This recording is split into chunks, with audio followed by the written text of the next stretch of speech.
नमस्कार दोस्तों, फिर से आप सबका स्वागत है एक और नई वीडियो में। इस वीडियो में मैं आपको बताने वाला हूं हाउ टू प्ले अमॉन्ग अस। और इस गेम का सीन कुछ ऐसा है कि आपको अगर ये गेम खेलना है तो इन दो दद्दुओं की तरह आपको लड़ना होगा। तो हाँ गाइज, इसका सीन कुछ ऐसा ही है। इसमें आपको ये जो आपने दद्दू देखे ना, जो एक दूसरे से लड़ रहे हैं, इस गेम में भी आप इसी तरह एक दूसरे के साथ लड़ोगे। मैं आपको बता दूं भाई, अच्छी मतलब सच्चाई बता रहा हूँ मैं आपको, इस गेम के अंदर की बात है, क्योंकि एट द एंड इस गेम में यही होने वाला है। समझ रहे हो? समझ रहे हो आप? समझ रहे हो ना? तो हाँ गाइस, इसमें सीन कुछ ऐसा ही है। और जब आप गेम ओपन करोगे तो इसमें आपको 4 ऑप्शन मिलेंगे। एक रहेगा लोकल, एक रहेगा ऑनलाइन, एक रहेगा हाउ टू प्ले और एक रहेगा फ्री टू प्ले। जो लोकल है, इसमें आप लोकल के लोगों के साथ, मतलब जैसे अगर आपके आसपास में किसी ने अगर अपना खुद का रूम बनाया है तो उसमें आप खेल सकते हो लोकल के अंदर। ऑनलाइन में सीन ऐसा है कि ऑनलाइन के अंदर हम बाद में आगे बढ़ेंगे। और हाउ टू प्ले खेलना सिखाया जाएगा, जो मतलब उसमें आपको बताया जाएगा कैसे खेलना है वगैरह वगैरह। लेकिन आप अगर आपको इसमें ही देखना था तो आप ये वीडियो देखने क्यों आए हो? जाओ उसी में खेलो। और फ्री टू प्ले में ऐसा रहेगा कि आप अकेले रहोगे और जो 3 मैप हैं उन 3 मैप में आप अकेले ही घूमते रहोगे ताकि आप उनको एक्सप्लोर कर सको अच्छे से। हम आगे बढ़ते हैं ऑनलाइन में। तो जैसे ही आप ऑनलाइन में जाएंगे तो ऑनलाइन में आपको 3 कॉलम मिलेंगे। ऑनलाइन में। तो ऑनलाइन में सबसे पहला रहेगा होस्ट, फिर पब्लिक, फिर प्राइवेट। और उसके ऊपर जो ब्लैक जो सबसे बड़ा कॉलम है उसमें आपको अपना नाम डालना है। आप ध्यान रखें कि भाई अपना सर्वर चेंज करने, एशिया करने, वैसे ही जहाँ तक कि यूरोप पे, साउथ यूरोप ऐसे कुछ करके कोई सी भी सर्वर पे आ जाता है। तो इससे अगर आप प्राइवेट का, जो ये आपको प्राइवेट दिख रहा है, इसमें अगर आप अपने फ्रेंड्स के रूम में जाने के लिए कोड डालोगे तो वो नहीं जा पाओगे आप, क्योंकि वो फिर यूरोप सर्वर में ढूंढने का। इसमें आपको एशिया पे करना है, याद रखना। होस्ट में जो रहता है, होस्ट में आप अपना खुद का रूम बना सकते हो और अपने दोस्तों को बुला के खेल सकते हो। पब्लिक में आप किसी और के रूम में जाके ज्वाइन होके खेल सकते हो अगर उसने पब्लिक करके रखा है तो, मतलब जैसे कि वो अलाउ करता है कि कोई भी आके खेल सकता है। और फिर आ जाता है प्राइवेट। प्राइवेट में जैसे अगर आपके किसी दोस्त ने रूम बनाया है तो आप उसके गेम में जाके खेल सकते हो, मतलब उसके रूम में जाके खेल सकते हो। तो इसमें पहला तो डिसएडवांटेज ये है कि इसमें रैंकिंग सिस्टम नहीं है। जो रैंक होती है ना, जैसे पबजी में अपन खेलते हैं रैंक होती है, इसमें रैंकिंग सिस्टम ऐसा कुछ नहीं है। फन टू प्ले है, मिनी मिलिटिया टाइप से। तो इस गेम में आपको बहुत मजा आने वाला है, ये चीज नोट कर लेना। वैसे आपको ऐसा बोरिंग सा लग रहा होगा देख के कि ग्राफिक्स नहीं है और 2D गेम है, तो लेकिन इसमें आपको मजा बहुत आने वाला है। और सबसे बड़ी बात, ये कोई इतना हैवी सॉफ्टवेयर नहीं है, तो इसमें कोई भी आप खेल सकते हो। अब कोई इससे मतलब ये नहीं कि आप 3310 में खेलने लगो, मतलब खेल सकते हो, फिर भी हल्के फोन भी झेल लेंगे। अब आगे बढ़ते हैं इस गेम की थीम की तरफ। मतलब ये गेम किस मतलब बेसिस पे है, जैसे पबजी था तो 100 लोग गिरते थे और लड़ते थे, तो वैसे ही मैं इसका आपको मोटिव टाइप्स बताने वाला हूँ कि इस गेम में क्या रहता है। तो इस गेम में रहते हैं 10 लोग जाते हैं स्पेस में, एक स्पेसशिप में, ठीक है। और वो लोग स्पेस में रहते हैं, मतलब रहते नहीं है, मतलब एक स्पेसशिप के अंदर वहाँ पे रहते हैं स्पेस में। और उन 10 लोगों में रहता है एक गद्दार, जिसको हम बोलते हैं इम्पोस्टर, ठीक है। इम्पोस्टर का काम ये होता है, जो बाकी के क्रूमेट है, मतलब बाकी के जो लोग हैं, उन लोग को चोरी चोरी छुपके छुपके मारना, है ना। अब आप बोलोगे कि भाई इसमें ज़्यादा भी इम्पोस्टर होते हैं, तो जी हाँ, इसमें 2 इम्पोस्टर वाला गेम भी है और 3 इम्पोस्टर वाला गेम भी है। लेकिन जो लोग रहते हैं वो 10 ही रहते हैं, बस आप उसमें इम्पोस्टर की संख्या बड़ा घटा सकते हो। उसमें कोई इतनी प्रॉब्लम नहीं है। रूल्स और जो मतलब आप जैसे समझ रहे हो तो वो सब में सेम रहता है, ठीक है। 3 इम्पोस्टर एक में एक। तो मैं अभी आपको एक इम्पोस्टर से बता रहा हूँ। जो एक इम्पोस्टर वाला गेम रहता है, तो इम्पोस्टर का रूल ये रहता है कि इसको कुछ फेक टास्क दिए जाते हैं। मतलब टास्क बोले तो टास्क रहते हैं, तो भाई ये मतलब सबको टास्क मिलते हैं कुछ कुछ, जैसे कि इंजन सही करना, लाइट सही करना, वायरिंग सही करना, ऐसे ऐसे सबको टास्क मिलते हैं 10 लोगों में। लेकिन जो इम्पोस्टर होता है उसको कोई टास्क नहीं रहता, उसका सिर्फ यही काम रहता है कि वो क्रूमेट्स को चोरी छुपे मारे, बस उसका यही काम रहता है। उसमें ये सीन रहता है कि उसको चोरी छुपे मारना है, लेकिन क्या उसको कोई ना कोई फेक टास्क दिए जाते हैं जिससे वो मतलब जिससे वो करके बच सकता है क्रूमेट्स की नज़र में। बिकॉज अगर जैसे कि इम्पोस्टर को पता चल गया कि भाई ये इम्पोस्टर है, तो वो उसको आराम से बाहर निकाल देंगे और वो जीत जाएंगे। तो मतलब इसमें सीन ऐसे है, मतलब अगर आपने एक इम्पोस्टर है उसका पता लगा लिया कि भाई ये पर्टिकुलर इम्पोस्टर है, क्रूमेट्स ने कि भाई इम्पोस्टर है, तो वो उसको बाहर निकाल देंगे स्पेसशिप से with the help of voting. इसमें मेजॉरिटी ऑफ वोटिंग से काम चलता है। तो अभी जैसे मैंने आपको जल्दी बता दिया तो आप कंफ्यूज हो गए होंगे, तो मैं आपको बताता हूँ पहले इम्पोस्टर का रोल क्या होता है। ठीक है, इम्पोस्टर का रोल होता है सबको चोरी छुपे मारना, बस, इसके अलावा उसका कोई काम नहीं रहता। जो क्रूमेट्स रहते हैं उनका काम ये होता है कि जो उनको गिवन टास्क दिए होते हैं वो टास्क करना, और जो टास्क कंप्लीट का बार है उसको आगे बढ़ाना। ठीक है, और साथ साथ ये पता लगाना कि इम्पोस्टर कौन है जीतने के लिए, और इम्पोस्टर को जीतने के लिए क्रूमेट्स को ख़त्म करना रहता है। सिंपल है ना, आसान है ना। तो सो गाइज, इम्पोस्टर का पता लगाने का एक तरीका ये है कि अगर वो इम्पोस्टर किसी को आपके सामने मारता है तो वो इम्पोस्टर है, या फिर आपके सामने वेंट में घुसता है तो वो इम्पोस्टर। ये दो तरीके से आप पता लगा सकते हो कि इम्पोस्टर कौन है।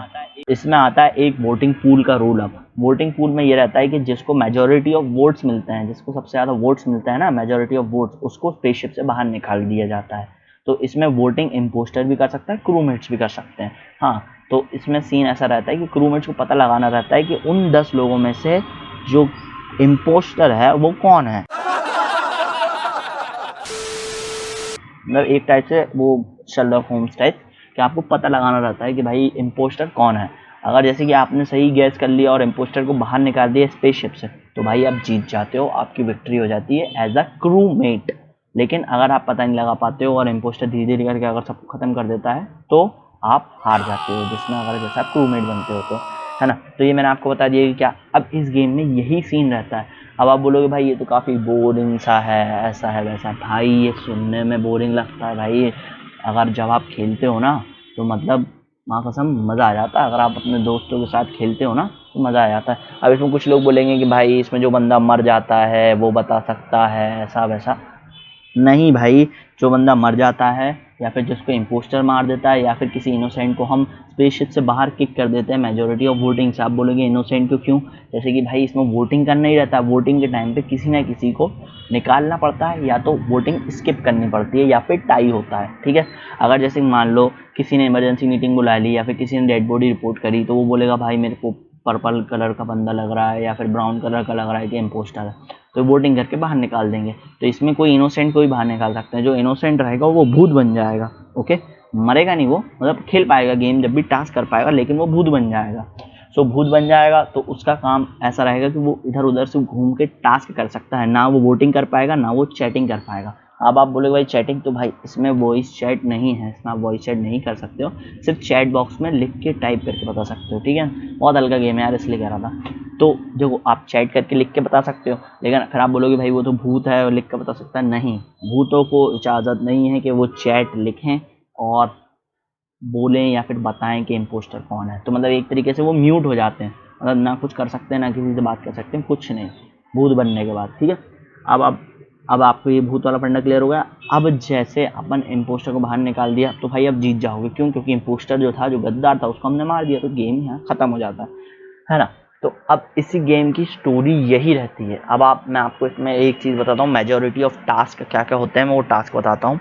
इसमें देखो काफ़ी सारे टास्क होते हैं। पहला होता है वायरिंग सही करना, ठीक है, फिर होता है इंजन वगैरह स्टार्ट करना, या फिर एडमिन में वो कार्ड स्वाइप करना, है ना, और डाटा डाउनलोड करना, अपलोड करना, है ना। तो ये सब आसान आसान से टास्क दिए जाते हैं जो आपको करना रहता है। और इसमें भाई आपको मतलब जितना सुनने में लग रहा है ना बोरिंग सा, उतना बोरिंग ये है नहीं। अगर आप एक बार जाके इसको खेलोगे या फिर आप उधर खेलो, जब आप खेलना शुरू करोगे ना ब्रो, तो मतलब आपको कतई जहर वाला मज़ा आएगा। अब इसमें मैं आपको टास्क की पूरी लिस्ट तो बता नहीं सकता हूँ क्योंकि वीडियो बहुत लंबी हो जाएगी। टास्क तो आप मतलब कर करके गेम खेल खेल के आपको समझ में आ जाएंगे कौन सा टास्क कैसे होता है। ये तो सिर्फ आप एक समझ सकते हो कि इस गेम का कॉन्सेप्ट क्या है, ये गेम क्यों बना है, इसके अंदर क्या क्या चीज़ें हैं, ये सब मैं आपको इसमें बोल के बता रहा हूँ या फिर आपको वीडियो के थ्रू आपके बता रहा हूँ। तो दोस्तों मैंने आपको सारी चीज़ें बता दी हैं। अब हम बढ़ते हैं हमारे आखिरी स्टेप, हमारे मैप की तरफ। हमारा मैप जो रहता है सेटिंग के मार्क के जस्ट नीचे मिलता है। इसमें आपको पता चलता है कि आपको कौन कौन से टास्क कहाँ कहाँ करने हैं, जैसे कि येलो आइकन में आपको बता रहा है।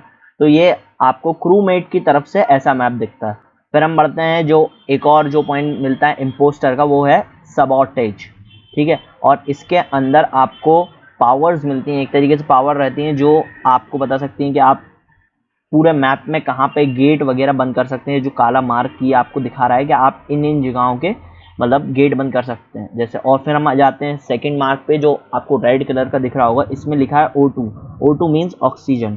ठीक है, और फिर आ जाते हैं एक और मार्क जो रेड वाला आपको दिखा रहा होगा, रिएक्टर। तो ये भी एक पावर है कि आप रिएक्टर बंद कर सकते हैं इस पावर की मदद से, और ऑक्सीजन सप्लाई भी बंद कर सकते हैं।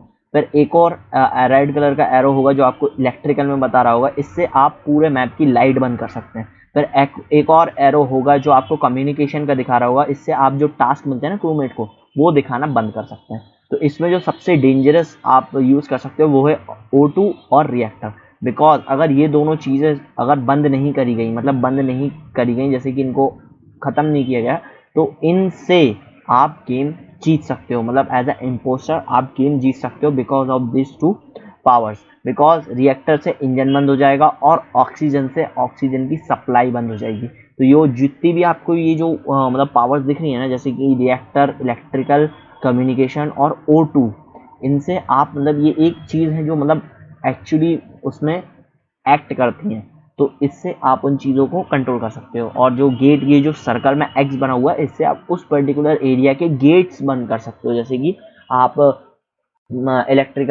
इलेक्ट्रिकल में हो और आपको किसी को मारना है, तो आप वहाँ के गेट बंद कर सकते हो और उसको चुपचाप मार के निकल सकते हो। इस टाइप से वो काम आते हैं। सो हाँ गाइज, ये थी सारी बातें अमोंग अस को खेलने के लिए जो आपको मालूम होनी चाहिए। मैंने सारी बातें शायद कवर कर ली हैं। अगर कोई बात छूट गई हो तो प्लीज़ कमेंट सेक्शन में बताना मेरे को। अगर वीडियो अच्छी लगी हो तो प्लीज़ लाइक करना और शेयर कर दोगे तो बहुत अच्छी बात है। और बाकी चैनल को सब्सक्राइब नहीं किया तो प्लीज़ चैनल को सब्सक्राइब कर लेना। इन फ्यूचर आपको ऐसी वीडियोस भी मिलती रहेंगी और हम लाइव स्ट्रीम वगैरह भी करते रहते हैं, तो प्लीज़ चैनल के साथ स्टे ट्यून रहना। सो वीडियो देखने के लिए बहुत बहुत शुक्रिया और फिर से आपसे मुलाकात होगी एक और नई वीडियो में। सो जल्दी आना और आ ही जाना। आएगा ना, डरेगा तो नहीं।